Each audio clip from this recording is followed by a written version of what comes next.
नमस्कार, प्रभा साक्षी देख रहे हैं आप। आपके साथ मैं हूं Ankit Singh. Bangladesh cricket team India नहीं आ रहा है और इसका मतलब यह है कि बांग्लादेश क्रिकेट टीम अब आईसीसी T20 विश्व कप 2026 से बाहर हो चुका है।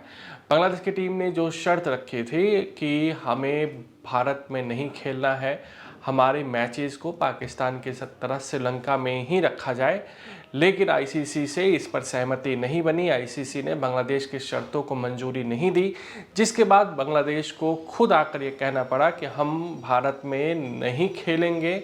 इससे ये साफ हो गया कि बांग्लादेश क्रिकेट टीम भारत नहीं आ रहा है, जबकि आईसीसी की ओर से जो अल्टीमेटम दिया गया था वो अब क्रॉस हो चुका है। बांग्लादेश नहीं आएगा तो इसका मतलब बांग्लादेश T20 विश्व कप नहीं खेलेगा। T20 विश्व कप बांग्लादेश नहीं खेलता है तो स्कॉटलैंड को मौका मिलेगा। और ऐसा नहीं है कि आईसीसी ने एक तरफा फैसला दिया है। जो क्रिकेट प्लेइंग नेशंस है 16, उनमें से सिर्फ 2 का पक्ष बांग्लादेश के फेवर में गया। 14 जो बोर्ड हैं वो बाकायदा आईसीसी के फेवर में रहे।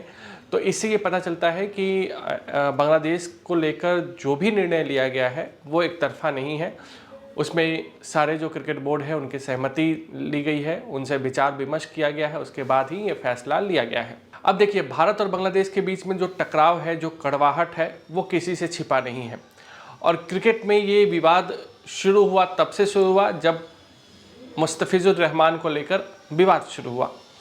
सबसे पहले आपको ये बताते हैं कि अभी जो बड़ी खबर आ रही है वो ये है कि बांग्लादेश के खिलाड़ी इंडिया में खेलना चाहते थे, लेकिन बांग्लादेश के खिलाड़ियों का ये आरोप है कि सरकार और जो भी बांग्लादेश क्रिकेट बोर्ड के प्रतिनिधि थे वो पहले से ही मन बना चुके थे कि हमें खिलाड़ियों को नहीं भेजना है, इसलिए हमारी सहमति इसको लेकर नहीं ली गई है।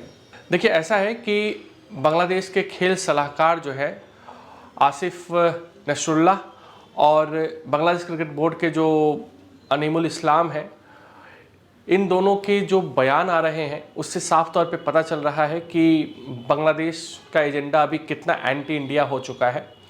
और बांग्लादेश में जिस तरीके से हिंदुओं को टारगेट किया जा रहा है, उससे जाहिर सी बात है कि भारत और बांग्लादेश में टकराव लगातार बढ़ रहे हैं। वहाँ की अंतरिम सरकार भी प्रो पाकिस्तान, एंटी इंडिया होती हुई दिखाई दे रही है और बांग्लादेश में चुनाव भी होने हैं। तो ये तमाम चीज़ें चल रही हैं, लेकिन क्रिकेट के पिच पर ये सियासत अगर पहुंचा है तो इसके पीछे भी हमें जाने की ज़रूरत है। तो ये मुस्तफिजुर रहमान को जब आईपीएल में लिया गया तो उस समय बांग्लादेश में चीज़ें छिटपुट चीज़ें हो रही थी, लेकिन इतनी ज़्यादा नहीं हो रही थी। लेकिन आईपीएल में जब उनका ऑप्शन हो गया तब जाके बांग्लादेश में अचानक से चीज़ें बढ़ी। उसके बाद देश में कुछ हिंदू संगठनों ने आवाज़ उठाई और कई नेताओं ने भी आवाज़ उठाई, जिसके बाद बीसीसीआई को केकेआर से ये कहना पड़ा कि आप उनको मत खिलाइए। देखिए, उस समय भी बीसीसीआई इस मसले को आसानी से पहले ही हैंडल कर सकता था। अगर बांग्लादेश के खिलाड़ियों से दिक्कत थी तो ऑक्शन में रखना ही नहीं चाहिए था। अगर वो ऑक्शन में थे तो भाई ट्रांसपेरेंसी दिखाने के लिए ऑक्शन में अगर बांग्लादेशी प्लेयर को रखा गया था, क्योंकि ऐसा तो कहीं लिखा नहीं था कि बांग्लादेश के खिलाड़ियों को हम इंडिया में नहीं खेलने देंगे, तो बीसीसीआई को साइलेंटली ये टीम से बोल देना चाहिए था कि ठीक है, आप ऑक्शन में वो लोग हैं लेकिन आप बोली नहीं लगाना। इसके अलावा जो एक तरीके से केकेआर ने बोली लगाई, चूँकि शाहरुख खान की टीम है और जिस तरीके से शाहरुख खान को इसको लेकर टारगेट किया गया, उसके बाद से जाहिर सी बात है कि केकेआर को भी बैकफुट पर आना पड़ा था। जो बांग्लादेश का तर्क दिया जा रहा है कि हमारे खिलाड़ी भारत में सुरक्षित नहीं रहेंगे, इसलिए भारत नहीं खेलना चाहते हैं।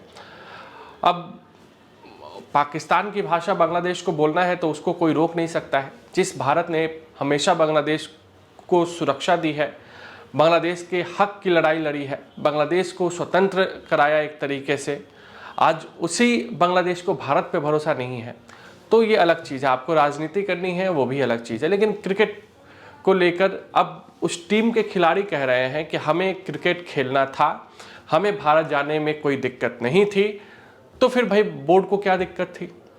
अब बोर्ड को अपना ईगो दिखाना था और बोर्ड को देश में, अपने बांग्लादेश में राजनीति करनी है सरकार के साथ मिलकर, तो वो अलग बात है।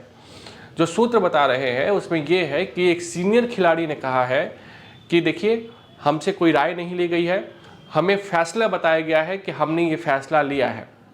ये एक तरफा था, हमें कोई दिक्कत नहीं थी भारत जाने में, और साथ ही साथ उस खिलाड़ी ने ये तक कह दिया है कि इससे बोर्ड को और सरकार को कोई नुकसान नहीं हो रहा है, इससे हमारा नुकसान होगा, देश में क्रिकेट खत्म हो जाएगा।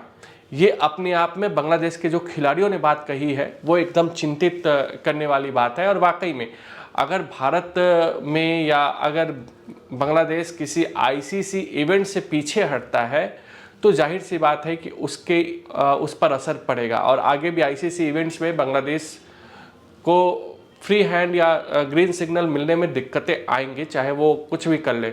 दूसरी चीज़ ये है कि अगर इंडिया से बांग्लादेश के रिश्ते ख़राब होते हैं, क्रिकेट ख़राब होते हैं, तो उसका एक और रीज़न होगा कि भारत जो लगातार भारत और बांग्लादेश के बीच में सीरीज होते थे जिससे कि बांग्लादेश बोर्ड को भी फ़ायदा होता था, वो चीज़ें रुक जाएंगी। आप खेलते रहो पाकिस्तान के साथ, आप खेलते रहो श्रीलंका के साथ, कोई फ़र्क नहीं पड़ने वाला है। अगर आप बड़े देशों के साथ खेलोगे तो आपके रेवेन्यू में बढ़ते हैं। ये नुकसान बांग्लादेश को ऑलरेडी हो रहा है। बांग्लादेश के खिलाड़ियों का एक जो रिपोर्ट आया था कि हमें बीसीबी से कुछ नहीं मिलता है, हमें तो भाई आईसीसी जो भेजता है या जो ऐड हम लोग लेते हैं उससे हम कमाते हैं।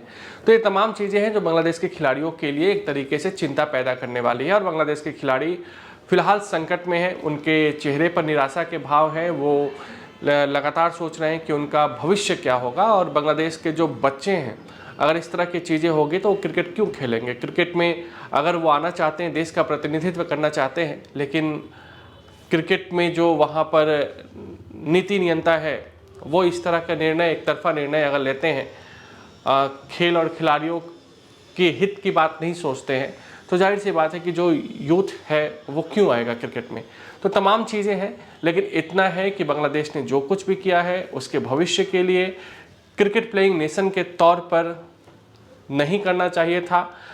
बांग्लादेश को हमेशा इंडिया ने सपोर्ट किया है, बांग्लादेश को नहीं खेलना था। वो बीसीसीआई और आईसीसी से डायरेक्ट अपने जो कोऑर्डिनेशन है उससे आप बात कर सकते थे। आप मीडिया में आकर आंख दिखाने से आपकी बात बनने वाली नहीं थी, आप उसको बैक चैनल में बात कर सकते थे। आप अपनी पहुंच है उसका इस्तेमाल करके आप सॉफ्टली चीज़ों को सॉल्व कर सकते थे, और ऐसा कहीं नहीं था कि आपके मैच श्रीलंका में नहीं हो सकते थे। लेकिन उसके लिए एक कोऑर्डिनेशन, आप ईगो दिखाकर, आप मीडिया में बयान देकर नहीं कर सकते हो। पाकिस्तान सब कुछ करता है लेकिन इन मौके पर वो पलट जाता है। आपने भी देखा, हम नहीं आएंगे, अगर इंडिया हमारे यहाँ नहीं आएगा हम नहीं आएंगे, चीज़ें हुई ना। पाकिस्तान और बांग्लादेश की तुलना नहीं की जा सकती। पाकिस्तान और बांग्लादेश को भारत ने बनाया है, जबकि पाकिस्तान और बांग्लादेश कई युद्ध लड़ चुके हैं, और अभी भी कई मोर्चों पर भारत और पाकिस्तान के बीच में कई युद्ध लगातार जारी है। तो ये समझना होगा बांग्लादेश को। तो आप बांग्लादेश जो है वो पाकिस्तान से तुलना नहीं कर सकता कि पाकिस्तान को भाई कहीं और खेलने को जगह दी जा रही है तो हमें भी दिया जाए, ऐसा नहीं हो सकता है।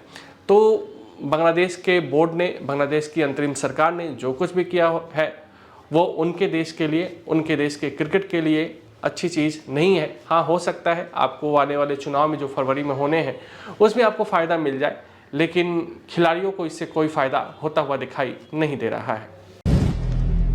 अगर आप भी लेना चाहते हैं देश दुनिया की तमाम जानकारी तो आज ही सब्सक्राइब करें हमारे चैनल को। साथ ही नीचे दिए बेल आइकन को जरूर दबाएं ताकि हर अपडेट आप तक पहुंच सके।